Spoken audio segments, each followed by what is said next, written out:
Hi అండి. Welcome to village vlogs. నేను మీ కృష్ణవేణి. ఈరోజు ఉదయం సూర్యుడు ముబ్బుల చాటున ఉన్నాడు. ఎందుకంటే మాకు రాత్రి వర్షం పడింది. అందువల్ల ఈ రోజంతా కూడా చల్లగా చాలా బాగుంది. పల్లెటూరులో నేను ఉదయం పూట ఏ విధంగా పనులు అయితే చేసుకుంటానో ఈ వీడియోలో అయితే ఉంటుంది. ఇక్కడైతే నేను ఉదయం లేచి పనులన్నీ పూర్తి చేసిన తర్వాత టిఫిన్ అయితే ఎగ్ ఫ్రైడ్ రైస్ టిఫిన్ చేసిన తర్వాత ఎవరి పనులు వాళ్ళవి. మా శ్రీవారు ఇక్కడ కండులు చుడుతుంటే నేనైతే ఇక్కడ ఇంట్లో పనులన్నీ పూర్తి చేసుకుంటున్నాను. మా మావయ్య ఏమో మగ్గంలోకి వెళ్ళి నేతనేస్తున్నారు. మా పిల్లలేమో చదువుకుంటున్నారు. ఇట్లా బిజీగా ఉంటుంది మాకు ఉదయం పూట. పిల్లల్ని కాసేపు అయితే నేను చదివిస్తాను పొద్దున్నే. కాసేపు చదువుకున్న తర్వాత టిఫిన్ చేసిన తర్వాత అయితే అప్పుడు ఏమన్నా చిన్ని పనులైతే చెప్తాను. ఇక్కడ మా అత్తయ్య అయితే ఏం వండుతుంది అని వెళ్తే పప్పు అయితే చేస్తుంది. ఈ పక్కనైతే పాలు పెట్టింది. ఇదేంటనుకుంటున్నారు, మా ఫ్రిడ్జ్. ఈ సమ్మర్‌లో అయితే మేము వాటర్ ఈ విధంగా అయితే బాటిల్‌లో పోసుకొని తడిగుడ్డ అయితే చుట్టుకొని పెట్టుకుంటాం. ఇక నేను రెడీ అయిపోయిన తర్వాత ఈరోజైతే పూజ చేసుకున్నాను. ప్రతిరోజు పూజ అయితే చేసుకుంటాము. ఒక్కొక్కసారి కుదరలేదు అంటే ఆపేస్తాము. లేదు అంటే ఉదయము, సాయంత్రము చెయ్యం గానీ ఏదైనా ఒక పూట. పొద్దున్న చేస్తే సాయంత్రం చెయ్యం. సాయంత్రం చేస్తే పొద్దున్న చెయ్యం. ఆ విధంగా అయితే ఒక పూట అయితే రోజులో చేస్తాము. ఇక తర్వాత వంట చేశాను. పూజ చేసిన తర్వాత వంట అయితే చేశాను. ఇక్కడ ములక్కాయ టమాటా కర్రీ అయితే చేశాననమాట. ఈ ములక్కాయ కూర, ఇంకా రైసు. నేను వంట కూడా ఒక్కొక్కసారి టిఫిన్‌తో పాటే చేసేసి పెట్టేసుకుంటాను. ఒక్కొక్కసారి పూజ అయ్యాక ప్రశాంతంగా వంట అయితే చేసుకుంటాను. మన ఈలుని బట్టి అయితే పని చేసుకుంటాను. ఇంకా పిల్లలు గూడా స్నానాలు చేసి రెడీ అయిపోయాక వాళ్ళకైతే ఇక్కడ జడలు వేస్తున్నాను. ఈ పిల్లలు గూడా మన మాట అప్పుడప్పుడు ఇనరు. ఒక్కొక్కసారయితే ఇంటారు. టీవీకి ఎక్కువగా టీవీ చూస్తున్నారు అనేసి ఈ మధ్యనైతే చిన్నగా ఏమన్నా పనులు చేపిస్తున్నాను. నేను బట్టలు ఉతికితే వాళ్ళతో జాడించడం. గిన్నెలు కడిగినప్పుడు నేను తోమితే వాళ్ళతో కడిగించడం. అట్లా చిన్నగా అయితే పనులు చేపిస్తున్నాను.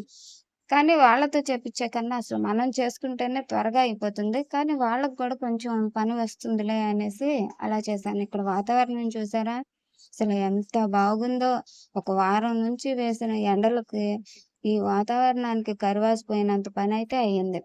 ఇక్కడ మా ఇంటి దగ్గర గోడ మీద కొద్దిగా అన్నమైతే పెడతాము. ప్రతిరోజు పెడతాము. ఉడతలు, కాకులు అయితే వచ్చి తింటూ ఉంటాయి. ఈ పెద్ద ఉడత, చిన్న ఉడత అయితే అసలు మామూలు సందడి చేయవన్నమాట మాకు. ఇది ఆ పెద్ద ఉడతకు పుట్టిన పిల్లలు ఇవి.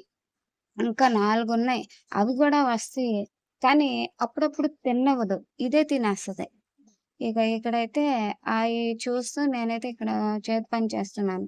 చేతి పని చేస్తుంటేనే నాకు ఈ తినేది కనిపించింది ఉడతలు అని చెప్పి ఇక్కడైతే ఆ వీడియో తీశాననమాట. ఈరోజైతే మిషన్ కుట్టటం, చేతి పనులు అసలు చాలా అంటే చాలా బిజీగా ఉంది. కొద్దిగా కండీలు కూడా చుట్టాను. కానీ ఆ వీడియోలో అయితే నేను ఏమీ తీయలేదు. ఇంకా అంతా చూపించడం కూడా ఏమంత ఇంట్రెస్ట్ ఉండదేమో, బోర్‌గా ఫీల్ అవుతారేమో అనేసి నేనైతే కొన్ని స్కిప్ చేసేసుకుంటూ కొన్ని అయితే చూపిస్తున్నాను. నా డైలీ రొటీన్ అయితే ఉదయం నుంచి సాయంత్రం వరకు ఈ విధంగా ఉంటుంది. ఇక్కడ చూసారా, ఈ పెద్ద ఉడత దాని పిల్ల అయినా అది తిననివ్వట్లేదు. అన్నమంతా తినేదాకా ఇది ఎళ్ళదు. ఇది కడుపు నిండా తినేసినాక ఉన్నది అవి తింటాయన్నమాట. వస్తాయి ఇంకా కూడా ఉన్నాయి. కానీ ఈరోజైతే ఈ రెండే ఎక్కువ ఇట్లా అల్లరి చేస్తూ ఉన్నాయి. సరే, ఇవి మా పల్లెటూరులో ఇలాంటి వాతావరణం కూడా ఉంటుంది. పక్షులకు నీళ్లు పెట్టడం ఇవన్నీ కూడా మేమైతే గోడ మీద పెట్టేసి ఉంచుతాము. ఇక్కడైతే సాయంత్రం అయిపోయింది. నాకు ఈ పనులన్నీ అయ్యేపాటికి. స్టిచ్చింగ్ కూడా చేశాను ఈరోజు. ఇక ఆ పనులన్నీ అయ్యాక ఇక్కడైతే ఇల్లు వాకిలు ఊడ్చుకుంటూ ఇక్కడ సాయంత్రం సూర్యాస్తమయం చూసారా? ఎలా చెట్ల చాటుకి వెళ్ళిపోయింది. ఇందాకైతే బాగా మంచిగా కనిపించిందని ఈ వీడియో కూడా తీసా. ఈరోజు వీడియోలో సూర్యోదయం నుంచి సూర్యాస్తమయం వరకు అయితే ఈ వీడియో ఉంటుంది. ఇక ఇక్కడైతే ఉదయం భోజనాలు చేసిన గిన్నెలు, ప్లేట్లు అయితే ఇక్కడ క్లీన్ చేసుకుంటున్నాను. నా డైలీ రొటీన్ అయితే ఈ విధంగానే ఉంటుంది. ప్రతిరోజు గూడా ఇలాగే ఉంటుంది. ఒక్క పని అయితే కాదు కదా! చాలా పనులు చేస్తాము. నేత పనులు, ఇంకా ఇంట్లో పనులు, మిషన్ పనులు ఇలా అయితే నాకు రోజంతా సరిపోతుంది. ఈ వీడియో అయితే ఇంతేనండి. కామెంట్ చేయండి. ఉంటానండి. నమస్తే.